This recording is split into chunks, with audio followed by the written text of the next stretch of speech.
கமலஹாசன். இந்த பேரை வித்தியாசமா இருக்கு. பரமக்குடியில பிறந்து வளர்ந்த ஒரு குடும்பத்துல கமலஹாசன் அப்படிங்கிற பேரு அவங்க அம்மா அப்பா வச்ச பேரு தான், குருநாதர் வச்ச பேர்ல. அப்ப இந்த பெயர் அவருக்கு எப்படி வந்தது அப்படின்னு ஒவ்வொரு கதையவா நம்ம தேடி பார்த்தோம் என்றால், அவங்க அப்பா சீனிவாச ஐயங்கார் இருக்கிறார்களே, அவர் காங்கிரஸ் கட்சியில ரொம்ப தீவிரமாக இருந்தவர்.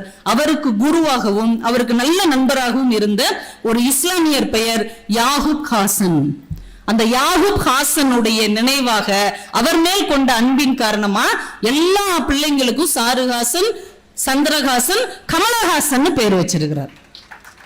அந்த யாகூப் ஹாசனுடைய மனைவி கதீஜா யாகூப் ஹாசன் தான் தமிழகத்தின் முதல் இஸ்லாமிய பெண் கௌரவ நீதிபதியாக இருந்தவர். தமிழகத்தின் முதல் இஸ்லாமிய பெண் சட்டமன்ற உறுப்பினரும் அந்த அம்மா தான். அவங்களுடைய கணவன் யாகூப் ஹாசனுடைய பெயர் தான் கமலஹாசன் குடும்பத்துக்கே சூட்டப்பட்டிருக்கிறது. என்றால் பெயரில் என்ன இருக்கிறது என்றால், பெயரில் நன்றி உணர்ச்சி இருக்கிறது, பெயரில் தான் நட்பு இருக்கிறது, பெயரில் தான் சமய ஒற்றுமை இருக்கிறது. ஒரு ஐயங்கார் குடும்பத்தின் பெயர் இஸ்லாமிய குடும்பத்தில் இருந்து வந்திருக்கிறது என்றால் இந்த மண் எப்படிப்பட்ட மண் என்பதை நாம புரிந்து கொள்ள வேண்டும்.